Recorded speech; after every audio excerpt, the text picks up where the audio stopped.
This is the Good Neighbor Podcast, the place where local businesses and neighbors come together. Here's your host, Brandon Andrus Green. Welcome to the Good Neighbor Podcast Live. Are you in need of a top curly hair designer in Tulsa? Well, one may be closer than you think. Today, I have the pleasure of introducing your good neighbor, Sam Mather, with Sam Mather Hair. Sam, how's it going? Hey, it's going good, Brandon. Thanks for having me on today. It's exciting. Oh, you're so welcome. We're excited to learn all about you, Sam Mather Hair, and also what makes curly hair design so different. So will you tell us a little bit about you, your practice, and the kind of clients you help most? Yeah, sure. My hair journey started when I was really young, actually. My mom did hair for almost 60 years.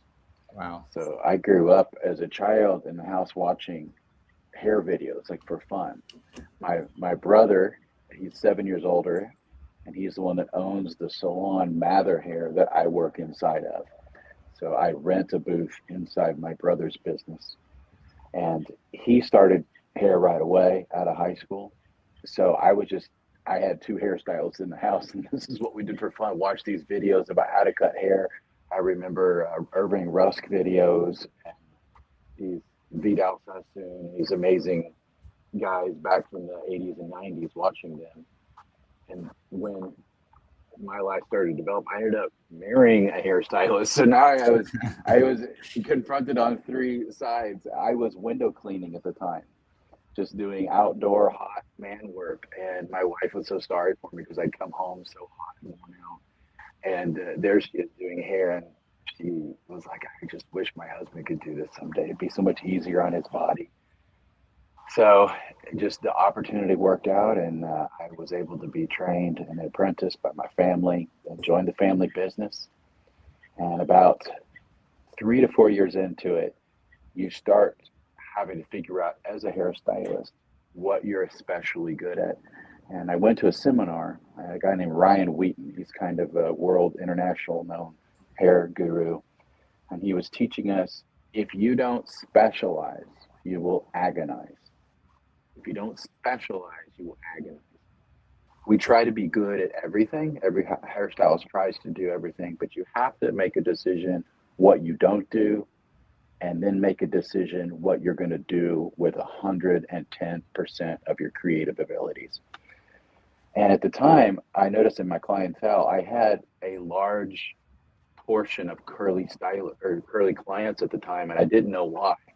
They just said, you're really good. I really enjoyed my curly cuts from you.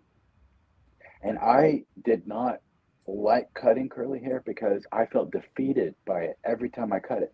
They don't teach us in hair school how to cut curly hair. Like you might get one day where someone gives you a few techniques and then it's over, back to straight hair again.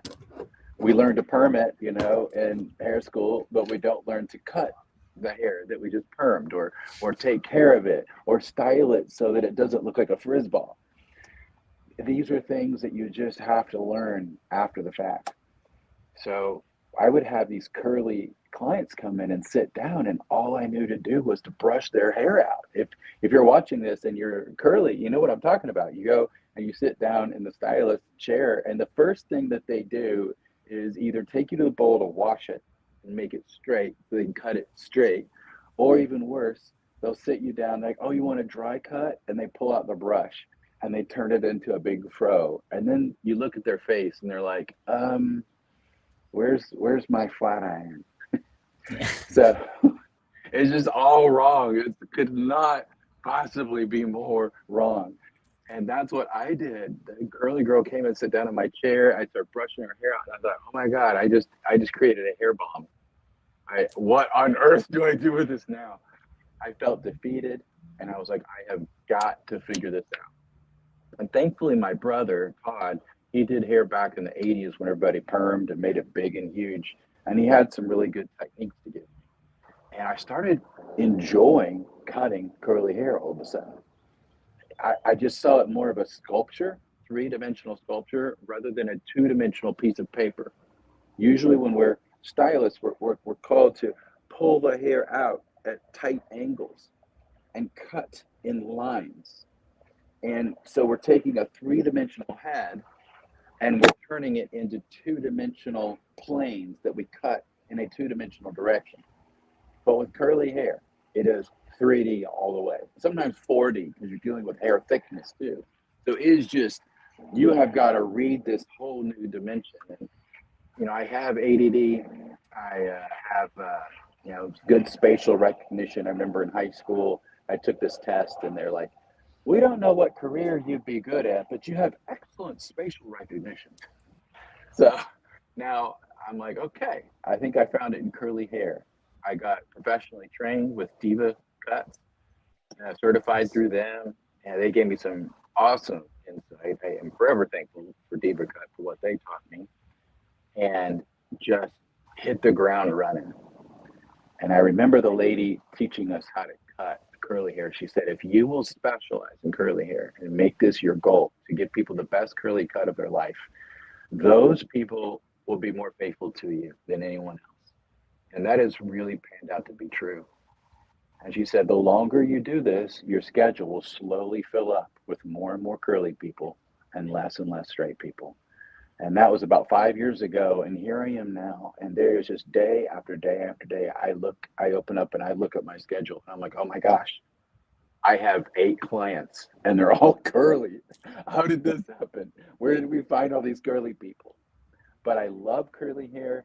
I think curly hair is more beautiful than straight hair. Sorry, straight haired people. It's where I'm at.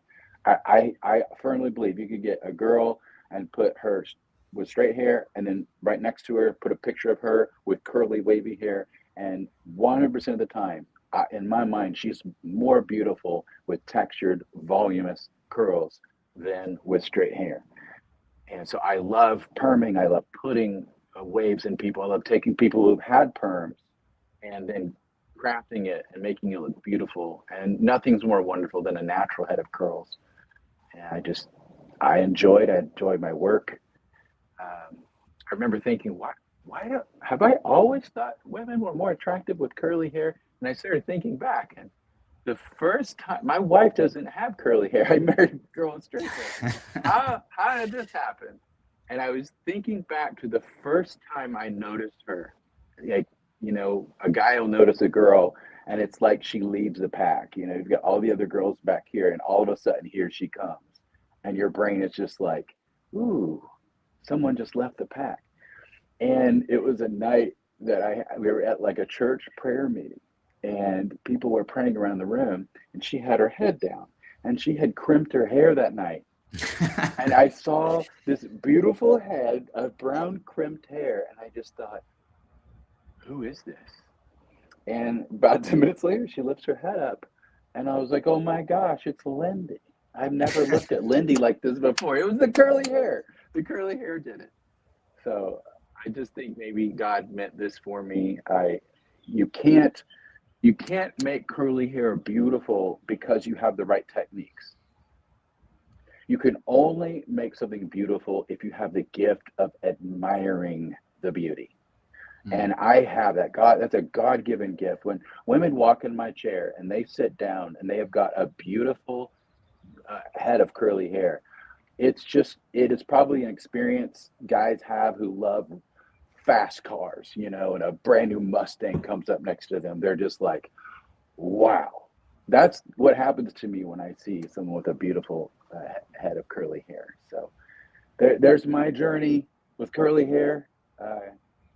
As you know, I can talk too much, so sorry about that. No, it's perfect. And so tell us, what are some of the myths or maybe misconceptions people have about curly hair and what it takes to cut, shape, and care for it well? Okay, the first thing I would cover is the online world. There are so many, curly hair has come alive because of the YouTubers and influencers with curly hair that are teaching how to do curly hair. And they've changed the universe for curly people, and I'm really thankful for that. The downside of that is each influencer only knows their curls. So they will teach all of the methods as if it's like, this is the dogma. You have to do it this way. There was the for a while there was the strainer. You put the spaghetti strainer in and you dry it with the spaghetti strainer. That hit big. And then there was you dip your head in the bowl of water and you do it this way. And for most people, they do all of that and none of it works. And so the first myth is this: you can copy another person's routine and get their same result. Impossible. Unless you have their set of curls, and it's not going to happen. So you can learn methods from other curly people, and those methods might help, they might not. Probably the hardest thing for curly people is not the cut, it is the style. How do I make this frizz ball look appropriate? Sorry, Right. it's just, it's the Dr. Jekyll and Mr. Hyde of being a curly person. It's like you either wake up and you're like, yay, it's a good day. And then the next day you wake up and you're like, dear God, what do I do with this head of hair? All right, where's my hat? I'm putting a ponytail. So you've got to learn that there are 4 different kind of products, and only 4 for curly hair. It's not complicated. Product number 1, you have creams. Product number 2, you have gels. Product number 3, you have oils. And then product number 4, you have mousse. Mousse is basically hairspray, just in a different form. And that's for people with curls that don't want to do anything. They just fall limp right away, or they have thin or frail hair. You might want to go to the mousses. Then you have the oils. The oils are for people with a Mediterranean type curl. That's what I call them. Like they could be like Ukrainian or Greek or something. And their hair is very coarse. Like when you feel it, it feels like just a coarse, tough kind of hair. And it needs that oil to soften it up. And then you've got your gels. And your gels, everybody tends to do pretty good with a gel, but gels really help to hold the curl long enough to form well. And it will usually boost the curl in almost every single person. But some people can handle only gel. They can't have the oil, it's too greasy. The mousse just makes it frizzy. And then the cream I'm about to talk about just makes it, the creams will make their hair kind of oily and heavy. Then you're probably a gel person. And then you have the cream. And the cream is kind of the magic. Creams work in like 90% of people, or a little bit of cream will work in 90% of people. So whenever I'm styling a curly person, I always go first to the cream, my favorite cream. And there are a lot of great creams out there. There's no perfect cream.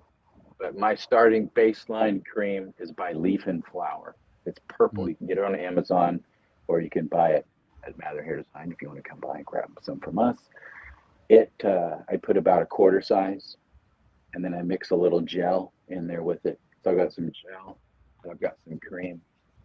And then I work it into the hair while it's still wet, almost dripping. And then I brush through it with a bounce curl brush. And the bounce curl brush you can get on Amazon as well, bounce curl. And it's got these little rivets in there that help to form the curls. Scrunch, lean your head over, use a diffuser on it, dry it 90% that way, flip it back, pat it, dry it a little more that way, go out your business and let it finish out the last like 10% on its own. And whenever your hair is almost totally dry, don't do this. Don't ever do that with your curls unless you're trying to make frizz and volume.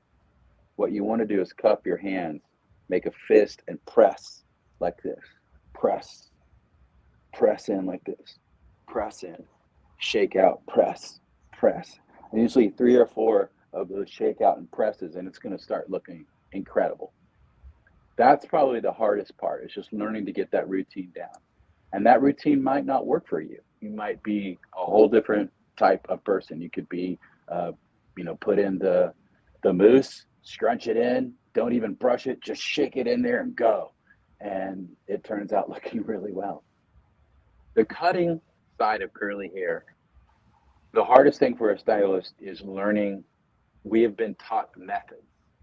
Here is the method of cutting. And cutting curly hair is learning to break out of a method and nurture your inner artist. Every hairstylist is an artist, and you've got that in you if you're a hairstylist. You know what it's supposed to look like. And if you don't know what it's supposed to look like, just get out ChatGPT and say, show me 10 shoulder length, perfect curly cut perfect curly cut. Look at them, analyze the front and the side and the back. And AI, sadly, it knows how to make us look more perfect than any human really is. But it's a good model to use. Like, it knows what perfect hair should look like. And as a stylist, you want that picture in your head, clearly in your head before you start cutting. If somebody sits down in your chair and you don't have a picture in your mind of what their hair is supposed to look like when you're done, you're flying blind. You've got to see it in your head before you begin cutting. The first thing I do is I split down the back, move their hair forward like this, and I begin cutting the hair forward. No, not that. And shaping it like I want. Then I move back and start cutting it in the back. Then I finish on the top by shortening and connecting the layers. And there's one last method of defrizzing, where I go through and I wind the hair inch by inch around my finger, and I defrizz so that the hair loses 90% of its frizz problems. And that's it.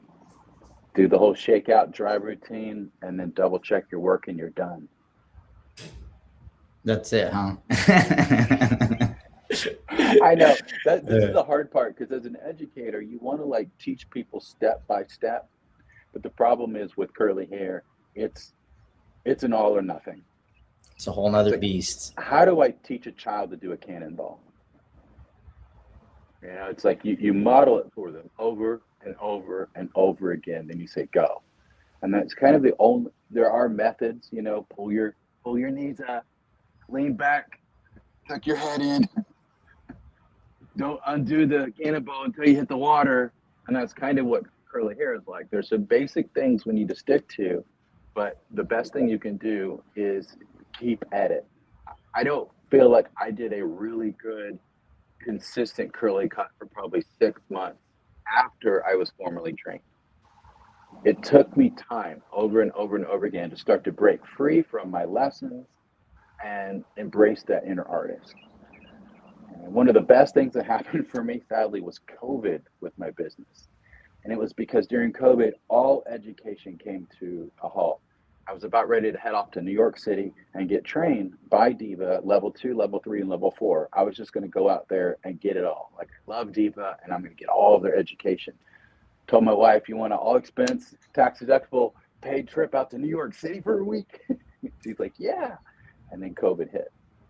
And there was no education, and there may be some now, but not in person like it used to be.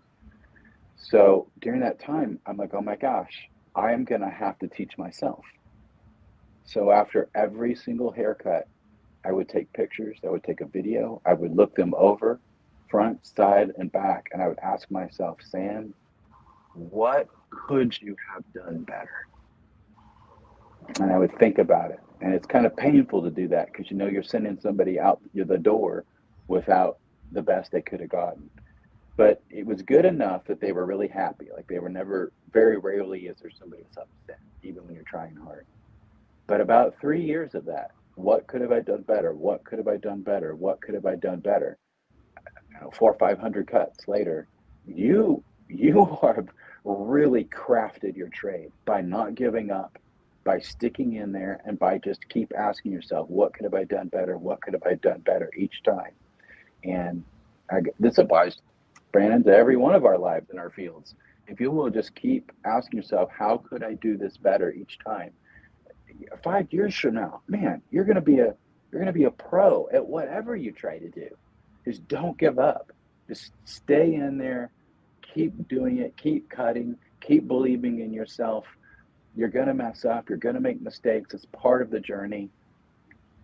One of my favorite moments at going to these hair seminars was we went to one on coloring, and it was, I believe, a Redken course. And Redken has some of the greatest hair scientists out there. They're just brilliant colorists. And they had one of their top guys come out. The guy's got like high-level degrees in chemistry. And he's the guy that was designing the chemistry of the line, like the guy in the laboratory. who's actually making the pigments for Redken hair sitting around the world. And he is up on the stage talking to us right now. I am like, gotta be joking. I'm getting my 150 worth at this conference. And it was on balayage, and he brings up his model, and everybody sees her hair and oohs and ahs over how beautiful it is. And I love this about this guy. He said, I have a confession to make. Last night when I did this girl's color, when we got done, I had to completely redo it again a second time because it didn't come out right. He said, I want to tell you something. Believe me, after all I know and all I've been through, if I have to completely start over and do it all over again, you're going to have to do that too. And that's just part of growth. It's okay. He goes, it's okay for me to make a mistake. It's okay for you to make a mistake. We're dealing not with white paper as an artist. An artist always paints on a perfectly clean palette every single time it paints. Hairstyles, we don't get to do that. Every time we paint, we have got a different material and a different color and a different starting point. That is so difficult. So that stress you feel on the inside when you start doing a color, trust me, I know it. We all know it. It's part of the game. And you are amazing that you're even willing to take up that challenge every single day. And your clients love you for it. And with hair cutting, it's extremely stressful because you can't put the hair back on. There's no eraser with hair cutting. I can't I can't take them back like with color and strip and start over. So with hair cutting, it could be even more scary. But guess what? Hair grows back. You and I are not surgeons. I'm so glad I'm not a plastic surgeon and I'm not a doctor. I'm sorry, ma'am, the leg won't grow back. I made a mistake. I admire our doctors, surgeons, and those wonderful people. But at the end of the day, we got to remind ourselves as hairstylists that hair will grow back and they will survive, even though you made a mistake. And you will learn from that experience and you will never repeat that again. Every time you make a serious error as a hairstylist, I promise you, we love people so much. We want to make people happy so much. When we fail in that regard, you'll never make that mistake again. The better you is only around the corner, and it's just up and up and up and up from that point. Hang in there 5 years, and you're going to be a pro. That's a good word. I think you should consider doing your own podcast. I know as a man with curly hair, there's just not a lot of resources out there for us. But before you go, Sam, tell us, our listeners, how they can find out more about Sam Mather Hair and schedule with you. Thank you so much for that opportunity. Yes, if you'd like to schedule with me, you can look me up at Sam Mather Hair. That should come up on Google there. My website is it's sammatherhair.setmore.com. Setmore is my booking agency, but it should come up under any one of those. My brother is Mather Hair Design. Don't get my brother and I confused. He's incredible. He's a blonde artist, probably one of the best platinum blonde hair artists in the entire Midwest. But I'm kind of gone my way with the curly hair. So Sam Mather, you should find me. Sam Mather Hair, sorry, you should find me there. And then all of my booking is online. You'll see my phone number. You're also welcome to text me if you want, if you need help booking. I'm always available to help. Even if you have a curly question, you can text me and I will get back to you as soon as I can with any kind of questions or concerns to help you. I love it. Well, Sam, we really appreciate you being on the show. We wish you and Sam Mather Hair the best moving forward. Thank you, Brandon, for this opportunity. I appreciate you a lot. Thank you for listening to the Good Neighbor Podcast. To nominate your favorite local businesses to be featured on the show, go to gnptulsa.com. That's gnptulsa.com or call 918-301-6356.